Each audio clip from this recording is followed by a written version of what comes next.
আজকে মা বাবা এরাও চূড়ান্ত পর্যায়ের স্বার্থপর, এগুলো স্বার্থপর। এগুলোর কথা হইল শুধু ভাত তরকারির বুঝ হইতে হইব। আমার চাকরি করবি, নয় দোকানদারি করবি, নয় ব্যবসা করবি, নয় বিদেশ যাবি, নয় টাকা কামাইবি, টাকা দরকার যেমনে করস করস। মা বাপের বুঝ হইল এটা, আমার টেয়ার বুঝ হইলে হইছে, টাকার বুঝ হইলে হইছে।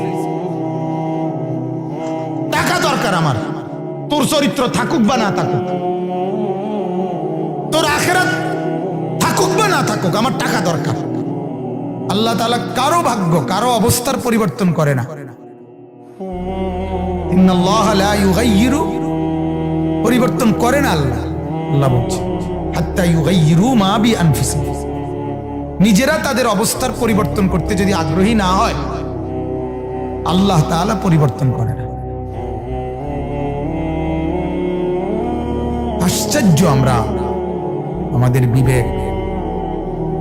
উলামায়ে কেরাম আছেন, তালেবে ইলম আছেন,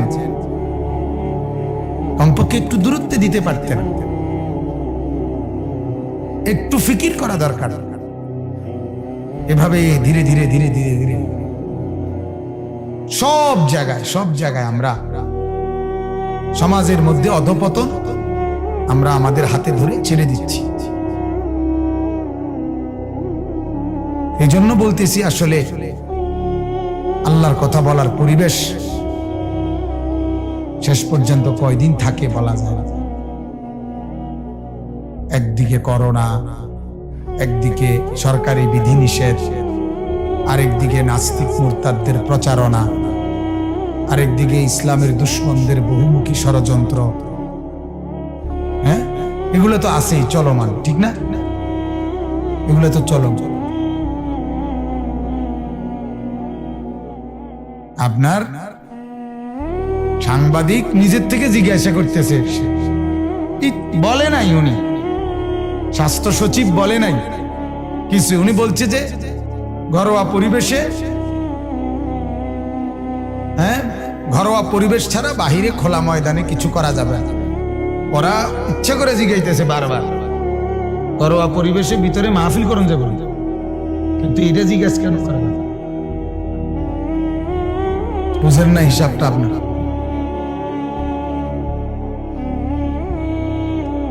অর্থাৎ সবার অ্যালার্জি কি নিয়ে? এটা নিয়ে। আল্লাহর কথা কম হোক, আখিরাতের কথা কম হোক, পরকালের কথাটাই শুধু কম হোক। সবার অ্যালার্জি এটা, ঝামেলা শুধু এটাই। মহিলারা পুরা কাপড় খুলতে পারতেছে না, শুধু এই হুজুরগুর জ্বালা। কথা বুঝছেন না? সুদখোর, ঘুষখোর, পুরাপুরি একের খোলা মাঝ রাস্তায় সুদের দোয়ান দিতে পারতেছে না, শুধু হুজুরগুর জ্বালা।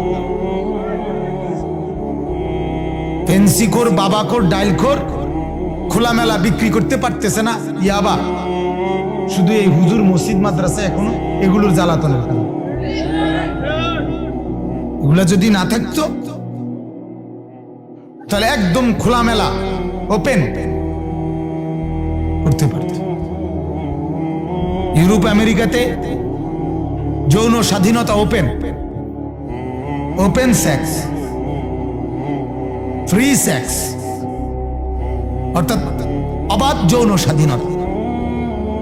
ইউরোপের একটা দেশে আমি নিজে পত্রিকায় পড়ছি, সমুদ্রের পাড়ে সমুদ্রে স্নান, সূর্যের আলো উঠলে সম্পূর্ণ বিবস্ত্র হয়ে নারী পুরুষ একেবারে উলঙ্গ হয়ে সূর্য স্নান করে। এটা মানে সূর্যের তাপে শরীর কিছুক্ষণ তাপ নিয়ে এরপরে গোসল করে।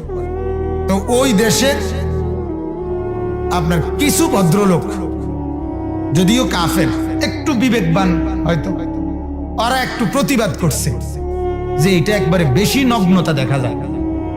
এইভাবে সমুদ্রের পারে এইভাবে একেবারে কাপড় চোপড় ফুল নারী পুরুষ খুলে ফেলা, এটা বেশি অসভ্যতা দেখা যায়। এটা একটু কি করা উচিত? নিয়ন্ত্রণ করা উচিত। পত্রিকায় আসছে যে, আরে আমি পড়ছি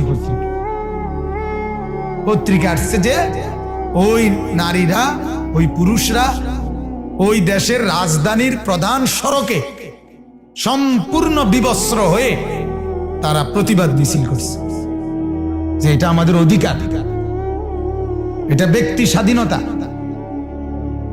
এখানে কেউ কিছু বলার অধিকার দিল কে? বুঝেন নাই কথা? এই হলো তাদের মানুষ।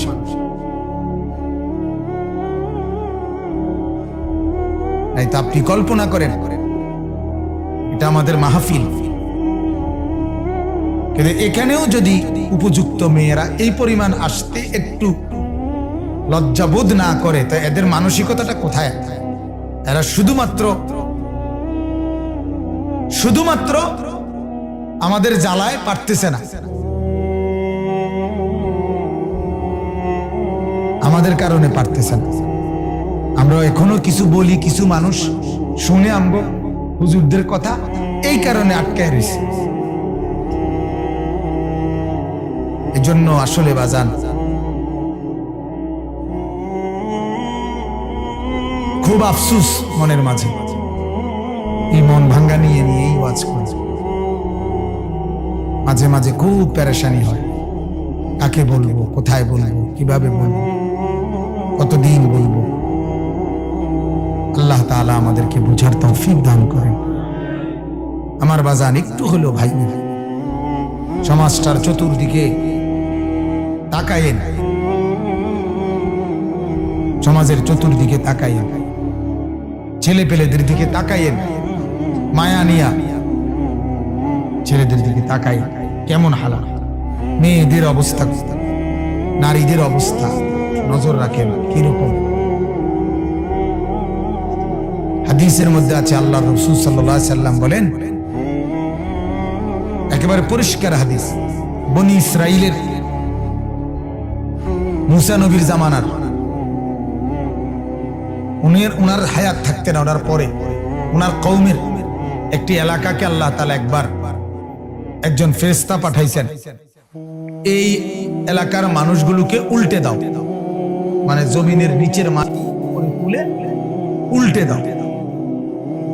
তখন ওই ফেরেশতা আল্লাহর কাছে গিয়ে বলছে, ইন্না ফীহিম আবদাকা ফুলান,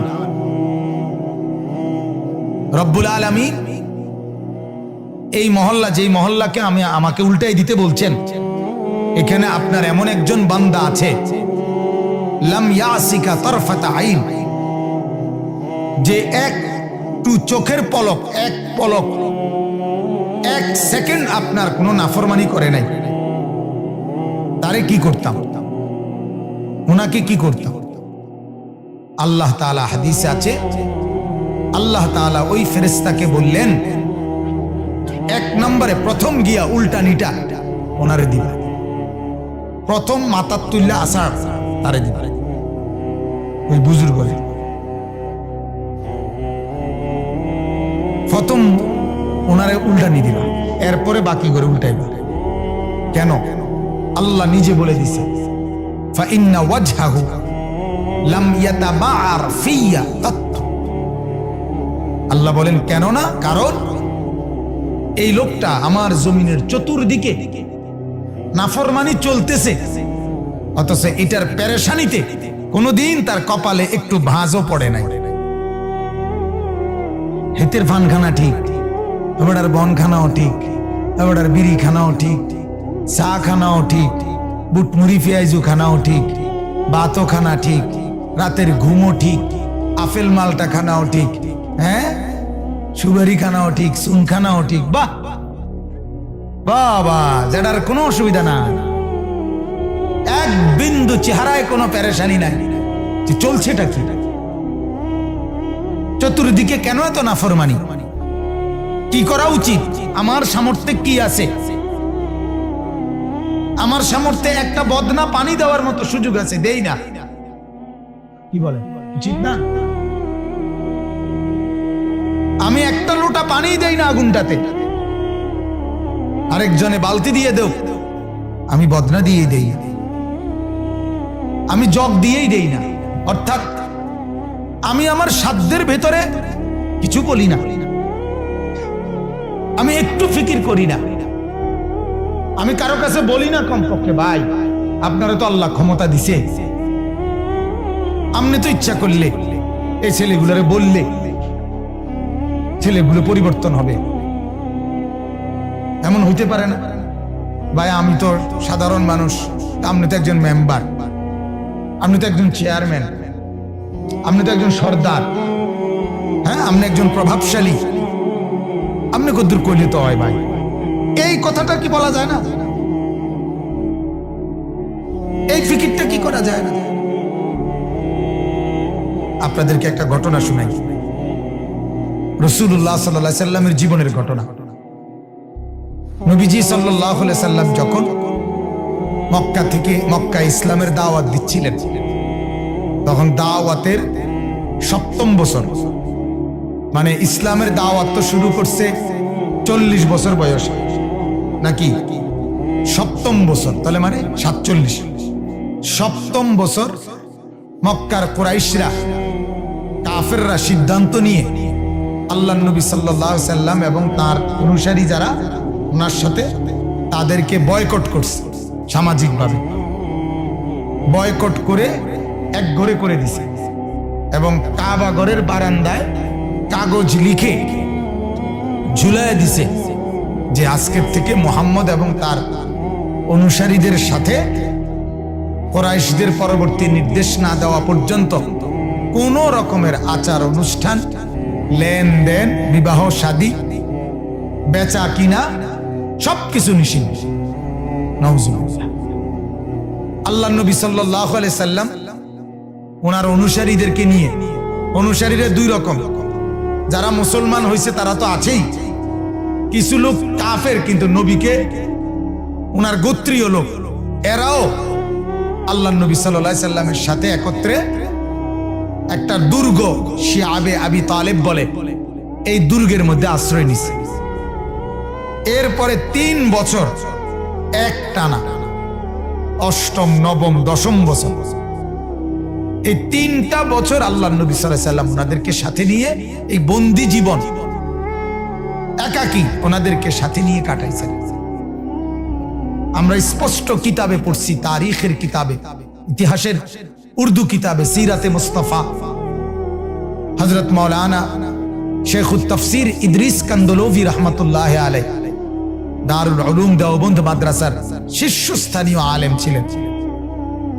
ওনার কিতাবে আছে, সাহাবীরা বলছেন আমরা এই 3টা বছরে ক্ষুধার কষ্টে গাছের পাতাও চাবাইয়া খাইছি, উটের চামড়া আগুনে পুরাইয়া ছাতু বানাইয়া, পাউডার বানাইয়া, এরপরে পানি দিয়ে ভিজাইয়া খাইছি। দুধের বাচ্চা দিনকে দিন, মাসকে মাস মায়ের বুকের দুধ না পাইয়া শুধু কাঁদছে আর কাঁদছে দিন রাত।